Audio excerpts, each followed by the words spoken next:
अस्सलाम वालेकुम। ये किट भेजी हमें मुल्तान से एजाज भाई ने। वो काम करते हैं, इसका फ्रिज एयर कंडीशन का वर्कशॉप है उनकी। तो इसे E7 का एरर कहा था उन्होंने। तो खोल के देखते हैं इसमें कौन सा एरर है यार। हाइड की है जनरेटर की। इसको खोलते हैं, आप खोल के देखते हैं कि इसमें क्या प्रॉब्लम ऐसी है या इसमें E7 का एरर है। ये देखें जी, ये हमने ली खोल। अब पहले इसका ऐसे ही चेकिंग करते हैं, ज़रा कूल चेकिंग इसकी पहले ऐसे ही देख लेते हैं इसको कोई ऐसी चीज़ में तो फॉल्ट वगैरह। ये देखें, यहाँ से तो नहीं, मुझे नज़र नहीं आ रही ऐसी चीज़। ये जैक उन्होंने उतारा हुआ है इसका, ये देखें ये उतरा हुआ है। और नीचे से भी चेक कर लेते हैं इसको। और यहाँ से भी सारी ठीक है बिल्कुल, ऐसी कोई चीज़ नहीं है इसमें। और यहाँ से भी ठीक है। चलो इसको देते हैं, अब वोल्टेज देते हैं। वोल्टेज दे के देखते हैं कि ये क्या करती है या क्या मसला इसमें। वायर इसकी पहले कनेक्ट करते हैं, इससे पहले ये रिएक्टर बाद में लगाते हैं। वायर इसकी, ये देखें जी, इसको हम देते हैं वोल्टेज यहाँ से।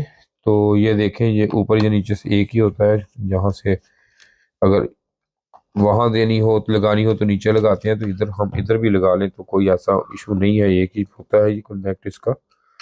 तो ये इसको हम लगाते हैं यहाँ पे। वीडियो पूरी देखा करें, और कोई ना कुछ चीज़ मिलती है वीडियो में, ये नहीं है कि आपको कुछ मिलता नहीं। हमारी कोशिश होती है कि वीडियो पूरी और सही बनाई जाए, और आपको सिखाने के लिए बनाते हैं। अगर किसी बंदे ने ट्रेनिंग लेनी हो तो वो भी आके ले सकता है इधर, क्योंकि अगर ये काम खुद आप करें तो आपको ज़्यादा फायदा है। बाकी ये मुश्किल काम नहीं है। ट्रेनिंग लेनी हो तो लेके आसानी से बंदा अपने वर्कशॉप पे बैठ के अपना काम एक बाखूबी तरीके से कर सकता है। ये देखें, हमने ये लगा दिया। अब इसको ये रिएक्टर लगाएंगे यहाँ पे। और ये देखें वायरिंग इसकी, ये लिखा होता है यहाँ पे। ये देखें, ये लिखा है L1 और L0 L1, ये लिखा है इसके ऊपर। ये नजर आ रहा होगा आपको, जरा जूम करके दिखा दे जरा। ये देखें, ये L1 लिखा हुआ है यहाँ पे। ये देखें, वायर इधर करता हूँ, और ये L0 इधर दूसरी तरफ यहाँ पे लिखा है L0। ये देखें, ठीक। यहाँ पे मैं लगाऊंगा इसकी ये दोनों वायरें। ये लगा दी मैंने यहाँ पे। और ये रिएक्टर है हमारा, ये रिएक्टर के यहाँ पे भी ये दोनों वायरें इसके साथ अटैच यहाँ पे हम कर देंगे। ये देख लो, ठीक है जी। अब मैं देता हूँ इसको वोल्टेज देता हूँ, लेकिन हम सीरीज पे देंगे, डायरेक्ट नहीं देंगे।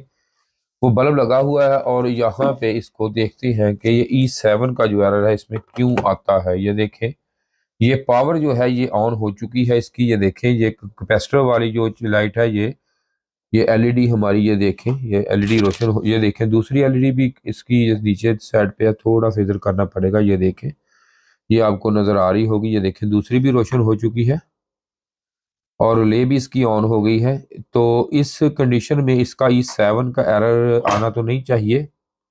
तो देखते हैं ये क्यों आता है एरर। कोई भी एरर हो ना, कई कई वजह से कई एरर आ जाते हैं। कोई जरूरी नहीं होता कि हर एक ही वजह से एक एरर आता है। ये देखिए, इसको मैं लगाता हूँ यहाँ पे वोल्टेज पे। तो इसके 15 और 5 वोल्टेज जो है वो मैं चेक करने लगा हूँ। ये देखें, जैक इस तरह लगाया जाता है इसमें, इस तरह। तो इस तरफ इसके 5 होने चाहिए, और इस तरफ 15, सेंटर में इसके ग्राउंड। ये ग्राउंड में इसको पकड़ के यहाँ पे ऐसे लगाता हूँ। तो आप देखें वहां पे सामने मीटर और ये दोनों चीजें दिखाएं, देखते हैं क्या फर्क है इसमें। यहाँ पे इसके देखें ये वोल्टेज, ये देखें, ये 15 वोल्टेज आपको नजर आ रहे होंगे, बन रहे हैं। और इधर 5 चेक कर लेते हैं हम। ये 5 भी सही है। इसका मतलब है ये वोल्टेज इसके सही आ रहे हैं। तो इसमें अब मसला क्या है, ये यहाँ पे लगाते हैं। तो ये देखें, लाइट इनकी ये लाइट पे रखे और दोनों यहाँ पे रखे आप, ताकि मुझे पता चले कि ये क्या मसला है। उन्होंने कहा था जैसे ही ये लगाते हैं तो यहाँ पे जो देखें, ये देखें सर्किट शॉर्ट हो रहा है। सर्किट सर्किट शॉर्ट सर्किट है कोई। ये देखिए, अब सर्किट दोबारा ऑन हो गया। अगर लगाएं तो शायद ये एसएमपीएस सप्लाई इसकी खराब हो जाए। तो ये देखें, फिर रिले ऑन हो गई क्योंकि शॉर्ट था। इसको मैं करता हूँ ऑफ। अब इसका जो मॉड्यूल है इसको चेक करते हैं सारे को। तो मॉड्यूल चेक करने के लिए इसको मैं निकालता हूँ। इसको ये देखें, इसको निकाल देते हैं हम बाहर। तो इसको निकालने के बाद मैं मॉड्यूल को चेक करता हूँ। ये कैपेसिटर चार्ज है, ज़रा हाथ एहतियात से लगाना है इसको, अभी हमने ऐसे नहीं लगाना। तो सबसे पहले इसका ये डिस्चार्ज चलो ख़त्म हो जाएगा, पहले ये वायर में खोल देता हूँ ताकि हमें ये तंग कर रही है किसी चीज़ में ना अटैच हो जाए।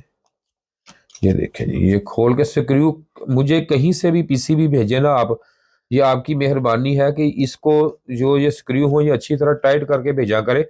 जब आप वायरें खोलते हैं तो स्क्रू नहीं होते, मैं हमेशा दोबारा लगा के यहाँ से पूरे करके, ये देखें ये भी खुला हुआ था, गिरने वाला था, ये दोबारा मैं भेजता हूँ पूरे करके। ठीक है, ये आप ये देखें ये भी खुला है।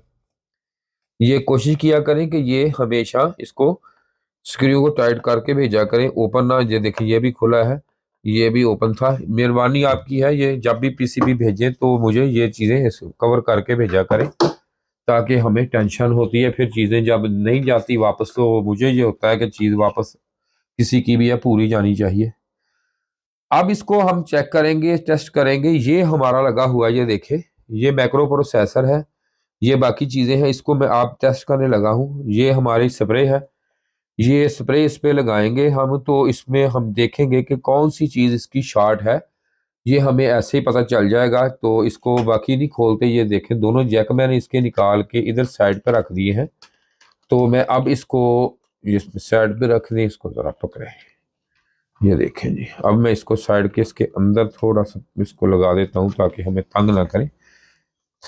अब मैं इसको दूंगा इधर से अलग से, ये यहाँ से ये हमारा पड़ा है, देखें जी डीएसओ, इससे देंगे वोल्टेज हम दे के। तो मैं इससे चेक करके इसको बताता हूँ, वोल्टेज देते हैं यहाँ से इसको, ये देखें इसको वोल्टेज दे के तो देखते हैं। फिर यहाँ लाए जी, इसके ऊपर लगाए यहाँ पे, ठीक ओके जी।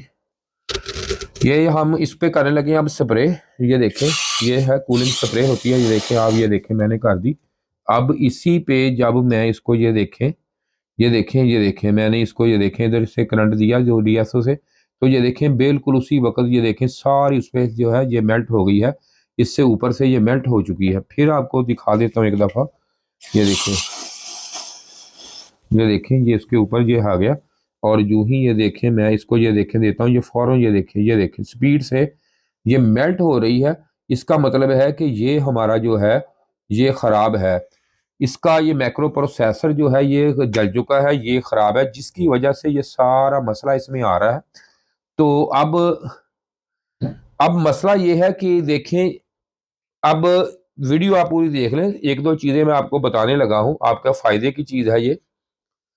देखिए इसमें अब E7 आ रहा, E7 इसलिए आ रहा था जब ये देखें ये वाली जो है यहाँ पे कनेक्ट होती है, तो 15 और 5 की वजह से यहाँ पे जो 5 वोल्टेज इसको मिल रहे हैं वो लोड पड़ने की वजह से यहाँ से डिस्कनेक्ट हो जाता था, जिसकी वजह से यहाँ पे इसके ऊपर E7 का एरर आ जाता है। अब अगर वैसे देखा जाए तो F3 का एरर आना चाहिए था क्योंकि मॉड्यूल ख़राब है, लेकिन मॉड्यूल ख़राब होने की अपनी सॉरी, इसका जो ये ख़राब है पीसीबी ख़राब है, छोटी मॉड्यूल पीसीबी। लेकिन मसला ये है कि अब इसीलिए ये कहते हैं कि कभी भी ये इस पे ना जाए कि कोई भी एरर हो तो आप एरर को लिस्ट देखते हैं जी क्या एरर है इसमें क्या है, और ये एररों का मसला ये नहीं होता, एरर कई वजह से आते हैं। देखिए अब इसका ये मैक्रो प्रोसेसर ख़राब है तो इसमें E7 का एरर आ रहा है। शुक्रिया जी। इसके साथ ही अगर किसी भाई ने ट्रेनिंग लेनी हो या काम सीखना हो तो वो मुझसे रब्ता कर सकता है। इसके साथ ही खुदा हाफिज।